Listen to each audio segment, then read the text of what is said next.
Chers téléspectateurs du micro du Pasteur Bobo, partout où vous êtes à travers le monde, nous vous disons bonjour ou bonsoir, ça dépend de l'heure à laquelle vous nous regardez. Nous sommes encore avec Madame Justine Poyo Kassavubu, que vous aimez tant, présidente du parti MDD, Mouvement des démocrates. Avec elle, elle est la fille du premier président de la République démocratique du Congo. Des fois, c'est toujours bon de le rappeler. On ne le fait pas souvent, mais c'est toujours bon de le rappeler. C'est la fille du premier président de la République démocratique du Congo. Bonjour, madame, je sais pas quoi ça vous. Bonjour, pasteur Bobo. Comment vous vous portez? Écoutez, nous sommes toujours là aux avant-postes, puisque vous savez bien que nous sommes dans une semaine tout à fait cruciale et que le coup d'envoi du 7 août est à nos portes. Ça vous fait quoi de porter cette casquette de la fille du premier président de la République démocratique du Congo? Mais vous savez, c'est d'abord, certainement, d'un point de vue personnel, c'est une fierté. Car chacun reconnaît que le président Joseph Kasavubu, donc notre père, fut un homme d'État de grande envergure, d'une honnêteté sans pareil, et surtout qu'il avait l'amour du pays, l'amour du peuple, et il visait toujours l'intérêt supérieur de notre nation. Et donc à cet égard, je suis très fière d'être sa fille. Bon, mais maintenant, il ne suffit pas simplement de porter le nom.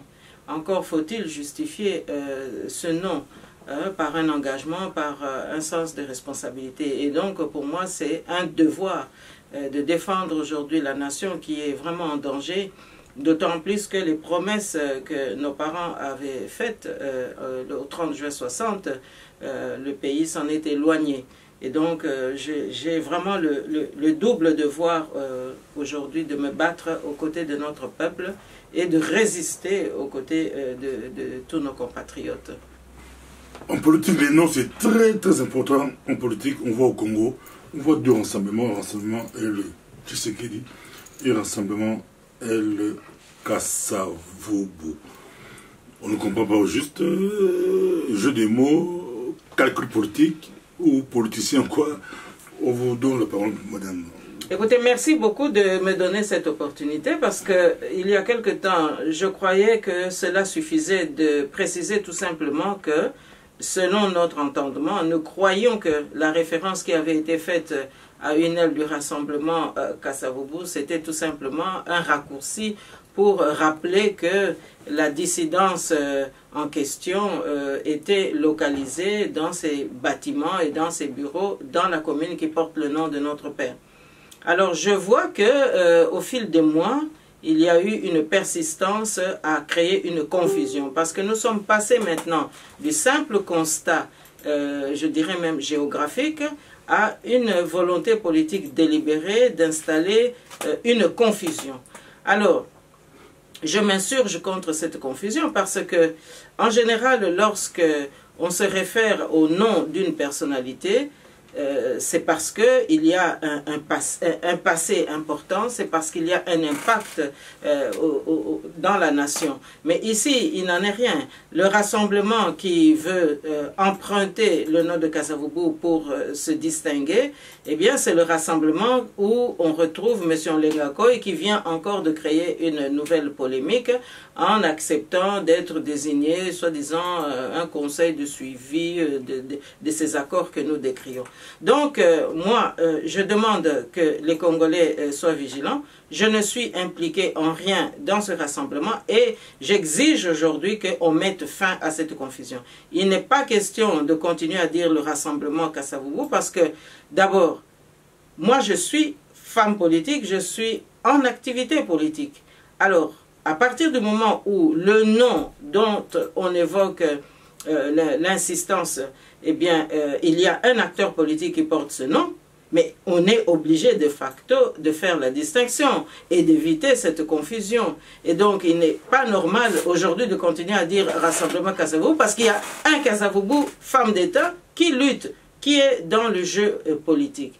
Alors, là, ça montre bien que nous sommes aujourd'hui tributaires de tous ceux qui ont accepté des accords, de tous ceux qui ont triché, de tous ceux qui sont téléguidés par des loges à gauche et à droite et qui font des choses simplement pour enfoncer les vrais opposants. Ce que les Congolais et la presse congolaise et l'opinion congolaise devraient plutôt retenir, c'est de dire non, le rassemblement est le Olengankoy, ou le rassemblement est le Chibindi, ou le rassemblement est le Mukuna, hein, ainsi de suite. Mais il n'est pas question aujourd'hui de dire rassemblement Kasavubu. Donc j'espère que nous mettons un point final à cette confusion. Et si ça persiste, évidemment, nous serons à ce moment-là amenés à porter plainte pour usage abusif de l'image de marque de personnalité.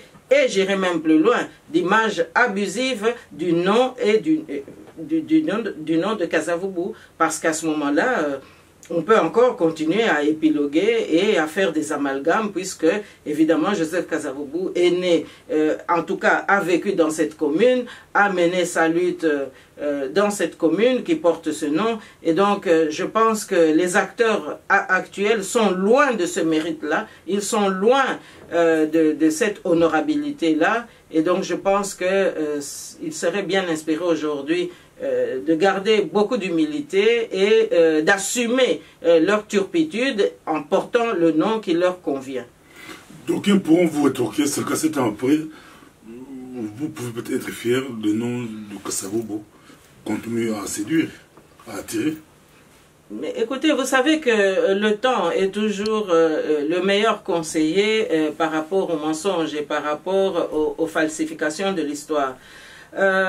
Pendant tant d'années, Joseph Kasavubu n'a pas reçu les mérites qui conviennent. Chaque fois qu'on a utilisé la mémoire de Kasavubu, c'était toujours dans le cadre d'une instrumentalisation politique, puisque instrumentalisation, nous le disons, étant donné que le suivi des évocations successives qu'il y a eu de Kasavubu n'ont pas entraîné un impact dynamique au sein de la population pour vraiment restaurer la mémoire de cet homme. Je vous cite simplement un exemple. Le 24 mars, c'est la date commémorative de la mort du premier président de la République. Eh bien, ce n'est pas un jour férié, ce n'est pas un jour où le peuple s'arrête un instant pour méditer. Mais regardez par exemple, le 16 janvier, c'est la date de Mzee Kabila, mais c'est un jour chômé. Donc vous voyez qu'à partir du moment où nous-mêmes les Congolais, nous avons été les premiers auteurs de toute imposture dans notre pays, c'est-à-dire que les vrais acteurs, on a déplacé leur place pour mettre en première ligne ceux qui sont en dernière ligne, eh bien ça c'est la première des forfaitures que nous-mêmes, peuple congolais, avons commis. Parce que au regard de l'histoire, moi je veux bien qu'on reconnaisse les bienfaits des uns et des autres, mais je crois quand même qu'on ne peut pas mettre sur le même pied d'égalité Joseph Kasavubu avec Laurent Désiré Kabila. On ne peut pas mettre sur le même pied d'égalité George Washington avec Bill Clinton. Donc vous voyez bien que il y a des considérations historiques et politiques qu'un peuple doit observer pour conserver la cohésion nationale, l'unité nationale dans son entendement global. Or, au Congo, on joue avec les symboles, on les substitue n'importe comment. Joseph Kasavubu qui fut le premier et maintenant le deuxième. On met souvent Patrice Lumumba, Papa Patrice, comme nous avions l'habitude de l'appeler, en première position, alors que il ne démériterait pas à être traité à la place qui fut la sienne, c'est-à-dire Premier ministre, et non pas chef de l'État. Aujourd'hui, nous entendons beaucoup « Ah, le Congo de Simon Kimbangu, ah, le Congo de Lumumba », mais on oublie le Congo de Kasavubu, alors que Kasavubu, politiquement, fut le père de la nation. Donc moi, je pense que dans toute cette énumération, ce que nous devons retenir, c'est que Dieu nous demande que chacun reste à sa place. Quand Dieu donne l'onction à des hommes politiques pour assumer une mission pour guider leur pays, eh bien nous qui succédons des années après, nous n'avons pas le droit de changer ces positionnements-là. Or, le Congo aujourd'hui souffre. Pourquoi? Tout simplement parce que la manière dont Dieu a donné l'onction dans notre pays, eh bien nous avons joué avec ça, nous avons substitué. Les héros d'hier ont été oubliés et ceux qui devaient aller en justice sont devenus des héros. Vous voyez, c'est aussi ça, une partie de l'explication de la souffrance aujourd'hui du peuple congolais. Parlons le départ de Kabila. On dit, quand on lit la presse, de plus en plus, le départ de Kabila embarrasse le chef d'État africain. Si Kabila a raté sa sortie, ça serait un peu très compliqué.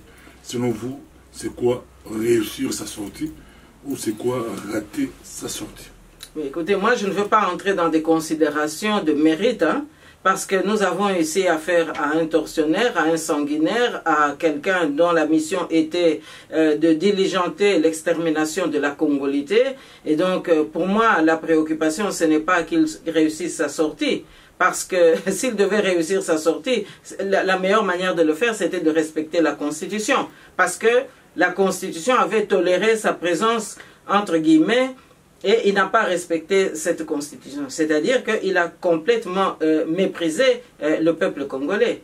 Alors aujourd'hui, se préoccuper d'une bonne sortie ou d'une mauvaise sortie, mais dites-moi un petit peu, tous ceux dont les corps gisent dans des fosses communes, que ce soit à Maluku ou au Kasaï, dites-moi un peu leur famille, quel est leur sentiment pour que Kabila quitte le pouvoir. On doit le ménager, on doit caresser sa sortie? Non, je pense que nous posons des faux problèmes. Et si ces chefs d'État sont embarrassés, je pense qu'ils sont beaucoup plus embarrassés parce que certains ont copiné avec Kabila, certains ont trompé le peuple congolais avec Kabila, et puis certains ont protégé Kabila, notamment in tempore suspecto. Rappelez-vous, lorsque Tshisekedi avait gagné les élections en 2011, à un moment donné, la tension était si forte, Kabila avait disparu de la circulation. On pensait même qu'à ce moment-là, oui, il s'était lui-même tapé sa propre sortie. Mais qu'est-ce qu'on a appris? Qu'il y a un chef d'État africain qui l'avait hébergé pendant 3 mois. Hein? Et donc, tout cela traduit justement peut-être ce malaise que vous me signalez ici. Mais je pense que c'est beaucoup plus de l'hypocrisie. Parce que ce que nous vivons aujourd'hui au Congo, c'est totalement incompréhensible, justement, de la part de ces chefs d'État. Ils seraient mal à l'aise aujourd'hui quant à la sortie de Kabila. Mais pendant ces 20 ans que le kabylisme et le kanambisme nous ont meurtris, qu'est-ce qu'ils ont fait? Hein? Un pays comme le Congo, qui les a souvent nourris du temps du maréchal Mobutu, il gâtait tous ses voisins présidents de la République. Et qu'est-ce que le peuple congolais aujourd'hui a reçu en récompense de ces chefs d'État? Pratiquement rien. C'est plutôt Kabila Kanambe qu'ils ont protégé. C'est Kabila Kanambe qu'ils ont couvé. C'est Kabila Kanambe et sa fratrie qu'ils ont absolument ménagé. Alors aujourd'hui, ils ont quelques états d'âme. Non, moi je n'y crois pas du tout. Moi je pense aujourd'hui que les chefs d'État africains devraient, au contraire, se coaliser pour que une telle imposture ne se reproduise plus. Et je ne sais même pas s'ils pensent encore à leur avenir, parce que ce qui se passe au Congo peut aussi leur arriver. On ne peut jamais jurer du successeur. Mais on peut préparer sa sortie ou son départ lorsque on a eu la conscience d'avoir accompli son travail dans le respect du peuple que l'on dirige. On le suit partout à travers le monde. Nous rappelons que nous sommes avec Madame Josephine Poyo Kasavubu, présidente du mouvement MDD. Mais le sort de Kabila, d'autres proposeraient, le Vital Kamerhe propose qu'il puisse être appelé sénateur à vie pour toujours. Et c'est même docteur Moukou qui lui pense que on peut avoir un autre président qui pourrait arriver sans pour autant poursuivre l'ancien président. Selon vous, le sort de Kabila? Écoutez, moi, le sort de Kabila, permettez-moi, ça passera par quand même, comment dirais-je, une attitude responsable de la part du peuple congolais. Moi, je ne vais pas ici maintenant commencer à épiloguer sur le sort de Kabila Kanambe.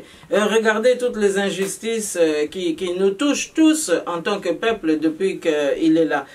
N'oublions pas quand même, c'est le sous-traitant de Kagame. Donc, toutes ces questions, à mon avis, sont pratiquement à rejeter parce que ici, parler de Kabila Kanambe, sous-traitant de Kagame, sans parler de Kagame et de qu'est-ce qu'on fait, comment est-ce qu'on traite cette question avec Kagame ou Museveni, ses mentors. Bon, si on ne le fait pas, alors ça ne sert à rien. Parce que son entêtement est tributaire justement des encouragements qu'il a obtenus de la part de ses mentors. Alors dire aujourd'hui que Kabila doit sortir, mais d'abord Kabila s'entête pourquoi? peut-être bien parce que ses mentors lui disent de faire comme cela. Donc moi je pense que le cas de Kabila Kanambe, c'est un cas qui doit être analysé dans le cadre de tous les soutiens qu'il a reçus pendant toutes ces années, et que ça ne doit pas aujourd'hui être la priorité. La priorité, c'est qu'il quitte le Congo définitivement, lui, sa fratrie et toute sa clique, parce que le peuple n'en peut plus. Et donc nous n'allons pas épiloguer chaque heure qui passe, comment est-ce que Kabila va mettre ses chaussettes, quel mocassin on va lui chausser pour qu'il puisse sortir sur la pointe des pieds sans faire trop de bruit ou sans glisser sur le parquet. Non, ce n'est pas de ça qu'il s'agit, Pasteur Bobo. Je ne sais pas si vous vous rendez compte, mais on est ici en train vraiment d'assujettir le peuple congolais encore davantage. Donc ce peuple ne mérite pas qu'on s'arrête sur ce sort-là. Regardez comment le maréchal est parti. Est-ce qu'on avait vraiment épilogué pour savoir s'il allait prendre son avion en 4e vitesse ou bien non. On lui avait donné la possibilité à la conférence nationale souveraine de s'affranchir de sa dictature et puis de quitter le pouvoir. Il a voulu s'entêter, mais vous avez vu que son départ finalement c'était à la 4e vitesse. Donc ici, celui qui s'entête n'aura qu'à payer les conséquences parce que la colère de la population est telle que, même si on devait faire un planning sur son départ, moi je ne suis pas sûr que le peuple congolais peut aujourd'hui vraiment le regarder comme on irait au théâtre. Quelle attitude prendre maintenant? On voit les uns proposeraient, ils se sont réveillés, soit 7 mois après la signature de l'accord de la Saint-Sylvestre, ils se sont réveillés pour dire que élection. Avant le 31 décembre, les autres disent une transition sans Kabila. Mais vous, écoutez, de deux choses, il faut toujours choisir le moindre mal. Bon, le moindre mal, c'est évidemment que nous ayons une gouvernance sans Kabila, sans sa fratrie, etc. Mais quant à dire qu'il faut maintenant parler encore des accords, etc., ou bien il faut encore envisager un suivi avec ces fameux accords, non. Ceux qui parlent d'accords, ce sont ceux qui ont vendu le pays, qui ont vendu aussi leur âme, hein, parce que nous savons très bien que la chape de plomb qui frappe le peuple congolais aujourd'hui, c'est toute cette mainmise invisible étrangère qui vient toujours essayer de corrompre et de créer de faux opposants pour brouiller les cartes de manière à ce que la souveraineté congolaise ne s'exprime pas. Donc aujourd'hui, la logique qui peut convenir au peuple congolais, c'est le départ de Kabila Kanambe, de sa fratrie, et que nous, peuple congolais, nous restions entre nous pour réhabiliter un petit peu notre indépendance nationale et surtout remettre la maison en ordre. Vous proposez quoi comme solution exactement? Mais écoutez, moi je pense que le peuple congolais s'était déjà exprimé, à savoir que Kabila doit partir, ça c'est certain. Nous aurons un dialogue entre nous Congolais.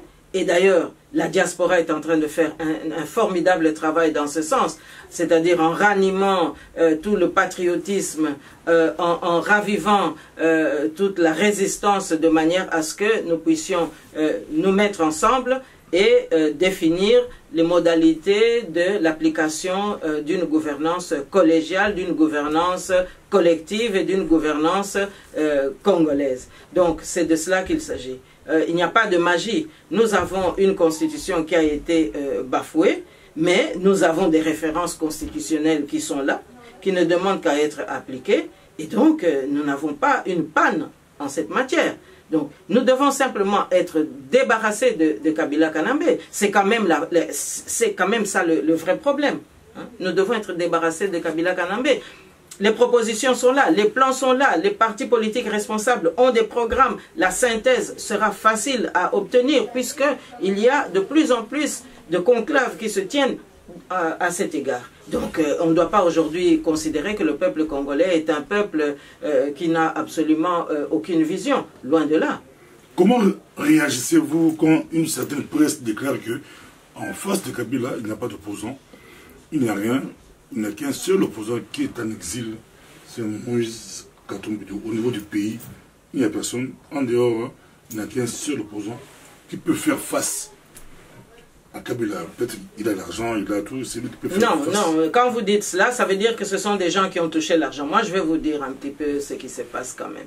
Parce que nous avons, si vous vous rappelez, entendu déjà plusieurs analyses de nos analystes vraiment les plus pointus, dont certains éditorialistes d'ailleurs, rédiger des réflexions qui établissent très très clairement que, évidemment, cette presse dont vous parlez, c'est-à-dire une certaine presse occidentale, la logique c'est de reproduire le schéma que nous avons connu sous Léopold II, à savoir que le Congo n'appartient pas aux Congolais. Et d'ailleurs, nous avons des délégations d'hommes politiques qui ont réalisé quelques missions diplomatiques pour essayer un petit peu de sensibiliser le monde, et notamment en Chine. Qu'est-ce qu'ils ont entendu? Mais les Chinois disaient, mais qu'est-ce que vous faites, vous les Congolais? Vous êtes un pays indépendant. Les Belges, quand ils viennent ici, c'est pour dire que non, le Congo leur appartient, c'est leur affaire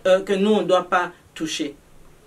Alors ça, ce sont des considérations qui se disent aujourd'hui, au XXIe siècle, en 2017. Mais c'est totalement intolérable. C'est une trahison du pacte d'amitié et d'accompagnement qui avait été signé au 30 juin 60 entre le roi Baudouin et son gouvernement de l'époque et le président Kasavubu et son gouvernement aussi, le premier gouvernement de la République du Congo à l'époque. Donc cela veut bien dire que on est en train de nous tourner vraiment en bourrique. C'est-à-dire qu'il y a aujourd'hui la résurgence encore d'une classe politique, ou en tout cas d'une certaine intelligentsia occidentale qui voudrait ramener le Congo à un niveau tout à fait insignifiant. Donc, moi je dis tout simplement que cette presse qui décrète qu'il n'y a pas d'opposants, mais c'est une manière aussi de nous dire que, évidemment, nous sommes sur ces listes noires dont je vous avais parlé il y a quelque temps. C'est-à-dire que la mission de Kabila Kanambe de détruire la congolité, donc de nous exterminer, mais elle vient justement de cette presse qui est sponsorisée par ceux-là même qui ont mis en place cette politique. C'est-à-dire qu'on ne veut pas d'hommes intelligents au Congo ici, cette presse, parce que moi je crois avoir lu la Libre Belgique il y a peu de temps. Il y a peut-être d'autres journaux aussi qui, par relais, répètent un peu les mêmes inepties. Alors moi, je leur dis tout simplement qu'ils doivent faire très attention. Parce que le soulèvement populaire dont nous nous revendiquons aujourd'hui, nous le réaliserons ici aussi en Occident. Parce qu'il n'est pas question que, après avoir investi pendant 50 ans dans les meilleures universités du monde, les meilleurs d'entre nous ont pu obtenir des diplômes et que chaque fois on vienne ratisser cet avantage pour nous mettre des gens qui n'ont rien à voir avec notre nation et surtout qui ne répondent pas aux conditions que le peuple congolais a émises depuis longtemps. Parce qu'on peut nous citer même plusieurs constitutions, même la constitution de 67 du maréchal Mobutu, mais vous retrouverez toujours quand même un élément fondamental de l'exigence de respect de notre souveraineté nationale. Donc, il n'est pas question aujourd'hui qu'on se laisse faire. Non, on ne se laissera plus faire, Pasteur Bobo. Ça, je préfère le dire. Et les journaux là, qui racontent qu'il n'y a que Katumbi comme opposant, ils ont touché de l'argent. Moi, je préfère le dire. Parce que, mettons carte sur table. Vous savez ce qui s'est passé. Katumbi gouverneur, en connivence avec Kabila, eh bien, il y a des vols d'Airbus belges qui décollaient de Lubumbashi pour arriver ici en Belgique avec des matières premières stratégiques. Alors, dites-moi ces matières premières stratégiques, c'était dans les poches de qui? Aujourd'hui, Katumbi peut distribuer de l'argent et on va nous dire que nous, on n'existe pas, que tous ces opposants que vous citez brillamment dans vos émissions n'existent pas et que lui vient damer le pion et que c'est lui l'opposant. On devra nous prouver d'abord où est passé l'argent de tout ce trafic-là, qui doit maintenant servir de corruption pour que tous ces journalistes, tout d'un coup, considèrent que nous, on n'existe pas et qu'il n'y a que Katumbi. Ils devront alors nous dire où est-ce qu'ils ont touché cet argent, quand est-ce qu'on le leur a remis. Parce que nous, on sait qu'il y a des Belges qui ont payé cher leur place même dans des listes électorales pour avoir simplement osé poser la question qu'est-ce qu'il y avait dans les soutes à bagages d'un fameux Airbus qui est venu ici en Belgique avec des matières premières stratégiques. Eh bien, pour avoir osé poser cette question, il y en a qui ont vu leur nom rayé de liste électorale, que ce soit au communal ou que ce soit au fédéral de ces dernières années. Donc cela veut bien dire qu'il y a un groupe de mafieux ici qui veulent nous tuer, hein, nous sommes sur la liste noire, qui veulent nous tuer nos enfants, et puis profiter de cet argent pour aller corrompre les moins experts entre nous ou les moins avisés parmi nous. Donc ça ne passera plus. Parce que moi, ce que je vais demander, le soulèvement populaire, ce sera aussi que toute la vérité de tous ces trafics, on puisse les mettre maintenant carte sur table, qu'on les mette en pâture ici en Belgique. Comme ça, au moins, l'opinion belge pourra aussi se battre à nos côtés. Parce que je ne suis pas sûr que maintenant, dans ce qu'on voit ici en Belgique, toutes ces opérations de main propre, des démissions, des gouvernements qui rejettent le Parti socialiste, soi-disant qu'ils sont plus sales et qu'on voudrait être plus blanc avec les bleus, et tout cela, eh bien, nous allons mettre carte sur table tous les trafics qui ont eu lieu, avec les noms et avec les complices. Comme ça, nous allons libérer toute cette information que nous retenons, qu'on nous a déjà envoyée depuis quelque temps. Alors à ce moment-là, on va équilibrer les jeux et on verra si Kabila est un opposant ou si c'est un trafiquant ou encore si ce n'est pas un dealer parmi d'autres dealers et on voudrait nous imposer un dealer. Noriega était un dealer hein, en Amérique centrale. Il n'a pas fait long feu. Hein. Alors pourquoi est-ce que chez nous on va nous imposer un dealer? Donc alors on va mettre tous les dealers qui ont composé avec lui, les Belges en premier lieu. Donc, il n'est pas question qu'on dise aujourd'hui que nous ne sommes plus des opposants et que c'est Katumbi opposant. Et ça ne passera pas. Ça ne passera pas, Pasteur Bobo. Ça ne passera pas. Nous sommes avec Mme Bobo. Il y a une polémique dans les réseaux sociaux. L'affaire des dates. Le monde assez lance le 7 août comme soulèvement populaire. De qu'on puisse sortir, chasser les Rwandais. Et on voit le rassemblement lancé au 8-9. 2 journées, ville morte. Polémique dans les réseaux sociaux. Non, nous devons mettre fin à cette polémique pour la simple raison que l'opinion nationale congolaise n'est peut-être pas au courant de tout.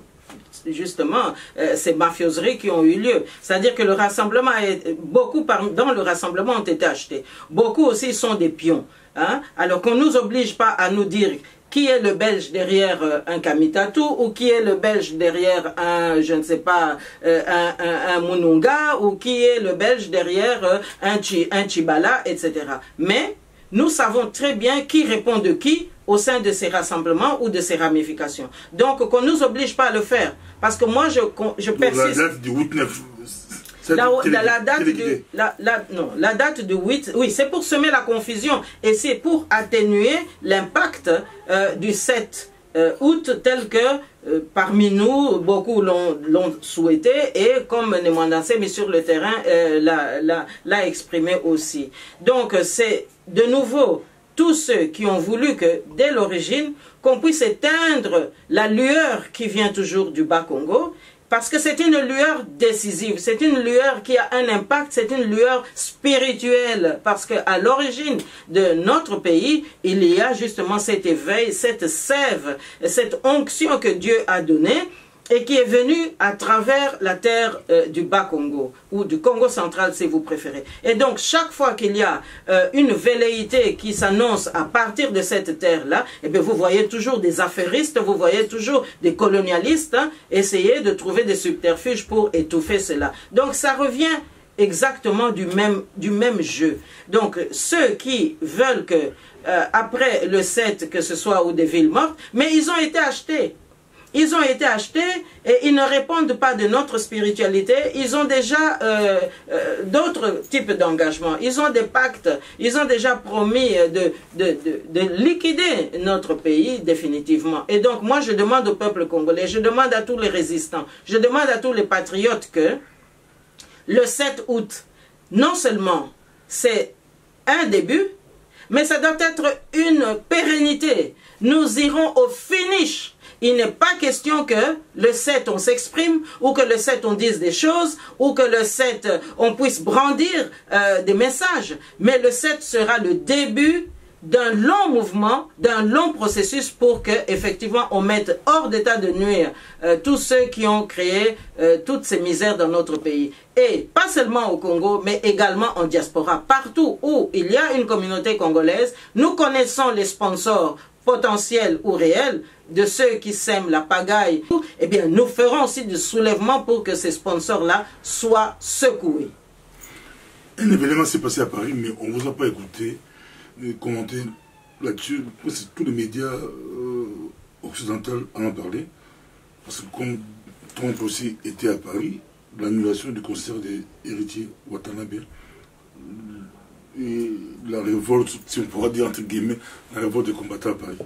Non, nous avons exprimé toutes nos félicitations au dynamisme de la diaspora et surtout à cette manifestation d'une conscience nationale qui aujourd'hui est capable de comprendre que le discernement est vraiment l'outil dont nous avons besoin. Et ce discernement a été tout à fait utile parce qu'on a bien compris qu'à travers cette manifestation soi-disant musicale qui devait avoir lieu à Paris, mais que c'était l'intrusion encore du pouvoir en place qui voulait encore une fois venir polluer l'atmosphère et le dynamisme du changement voulu par la classe politique congolaise et la classe nationale congolaise tout simplement à partir de la diaspora. Et donc, c'est tout à fait méritoire ce qui s'est passé et je pense que certains n'ont pas tout à fait pris la mesure de cet éveil nationaliste qui s'est manifesté à Paris. Eh bien, moi je pense que, eh bien, ils en auront pour leurs frais parce que le réveil qui s'est manifesté ce jour-là n'est pas prêt de s'éteindre aujourd'hui. Et c'est la raison pour laquelle moi je dis que le soulèvement sera un début, mais que ça ne se passera pas simplement au Congo, mais que ici aussi en diaspora, nous allons engager un processus aussi dans le même sens pour que enfin ce peuple congolais soit libéré. Parce qu'il n'est pas admissible qu'au XXIe siècle, on puisse encore tolérer ce qui se passe au Congo.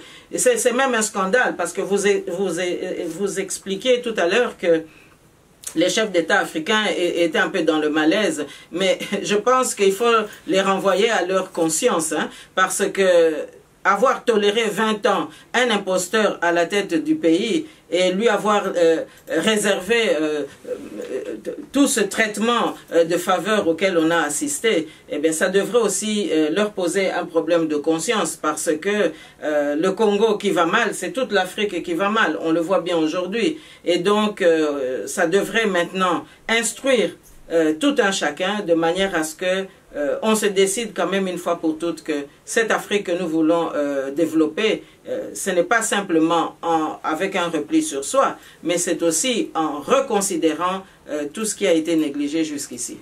Pour terminer, vous déclarez que l'après Kabila, si Kabila partait, ce serait un dialogue, une transition entre Congolais. La question que je pourrais vous poser est la suivante.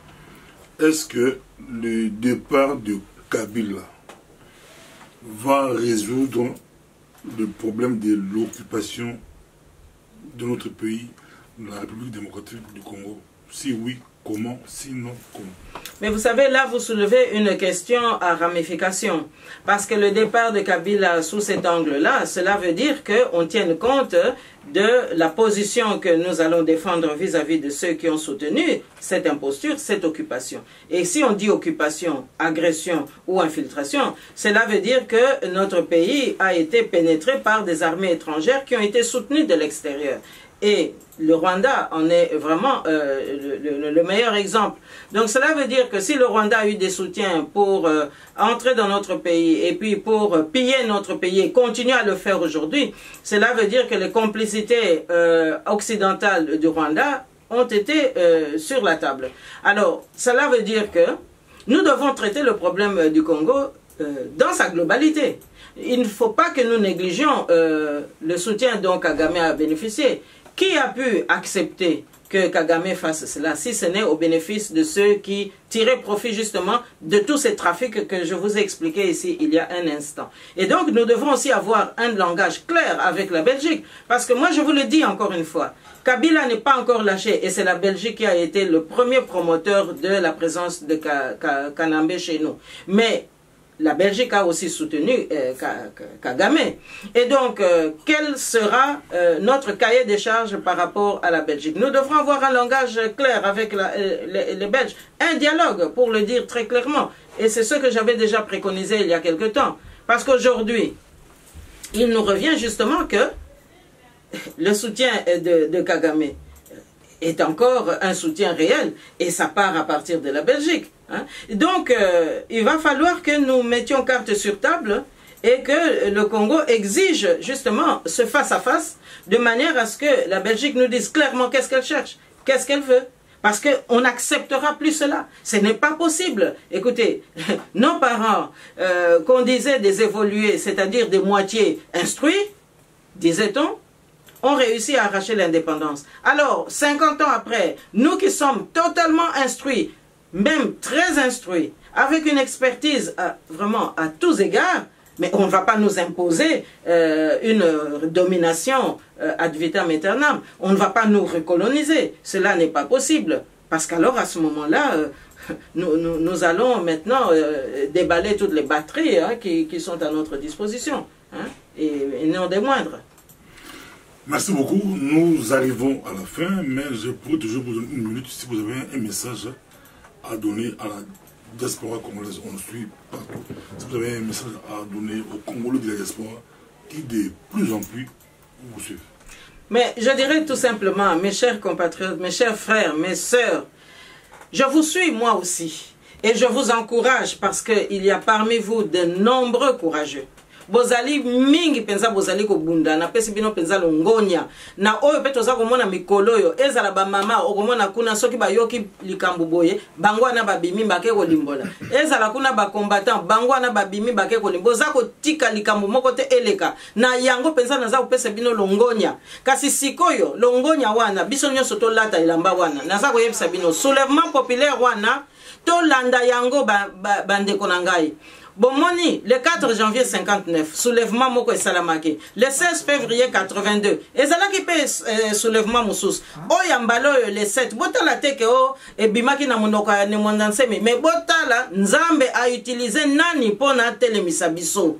Bozela te Nzambe akita bokomona ete boye Nzambe ako agir à travers biso azako pesa mutu na mutu onction pote oya kozwa onction akotelema atelema oya kozwa makasi ya koloba aloba oya kozwa pe makasi ya kolanda nemwanda semi alanda po onction yo Nzambe azako pesa ezali penza repêchage Nzambe azako pesa po biso ba congolais to commettre pe ba erreur ebele na wuti koloba watangu to bandaki lisolo alelo biso moko penza to bandaki pe makambo ba imposture soki Nzamba pesi yo penza premier de classe sale la premier de classe wana soki apesi yo deuxième de classe ye pe aza na mission na ye lokola kaka misapi ya loboko bandeko na ngai tolobaka yango musapi moko ekoki kosukola elongi te toza na besoin misapi wana nyonso mitano elingi koloba nini musapi moko eza combattant musapi moko mosusu eza résistant mosusu eza patriote mosusu ezali leader politique mosusu ezali société civile ainsi de suite yango wana bandeko na ngai naza koyebisa bino soulèvement wana totelemela yango tolanda yango ezali te ke oh non kuna ville morte ezali ba oyo basi bateki mboka botala pe bambula na bango ezali ba oyo bayebi histoire te bayebi te ndenge nini batata na biso babundaki kaka po bayokoli mwa lopoto bazwi bango awa na poto bake kofuta bango mbongo basombeli bango mwa bandako boye yango wana nde baza kolanda mais ezali po baya konyata biso lisusu boza komona eza po baya konyata biso donc bao wana basi bami lakisi basi balimboli penza face na bango donc biso tokoluka kaka eloko moko ngai na bino soulèvement to telema mais toko telema kaka na Congo te na diaspora pe toko telema po to wuti ko loba na lopoto bato baza ko soutenir Kabila o baza ko soutenir Kagame mais bazali na bamboko to vandi toko telemela pe bango bandeko na ngai poto libérer mboka libela sinon te bakoya ko boma biso to comme ko yoka na ba hôpitaux bosala attention likambo boy donc tokozana na ekenge sukati wapi bandeko na ngai madame peto vivre na kimia awa to boti bana awa ba mususu pe babali awa to zape na devoir ya ko défendre bango ngai elongo na bino to kotika na te to simbana na pesi so longonya mingi na ba mama oyo penza bazui courage mikolo balobi biso nyonso ba résistant elongo toko telema pona soulèvement wana tokanisa batata na biso tokanisa le 4 janvier tokanisa le 16 février tokanisa bango nyonso tokanisa ba oyo bauti ko bomela biso na kasa lokola banyama ba pesi biso penza valeur te bongo biso sikoto ke no pesa bango valeur te totele mabande ko nanga ekolo na biso eza ekola kitoko yango na baza ko welango belge moko te akotele mapo apekisa biso français moko te akotele mapo apekisa biso allemand moko te akotele mapo apekisa biso bango bayaka kande ko yiba me balata ka ba costume poto kanisa o baza ba civiliser ba occidentaux mais non bande ko nanga soki pe na lingwanda il faut to bima poto s'imposer et to ko bima pe na lingwanda. Merci beaucoup Zeki Malabala Souka atala limbanda tobima tondongbana na banguna bayini ya mbola biso République démocratique du Congo de Tomonali prochainement. Merci.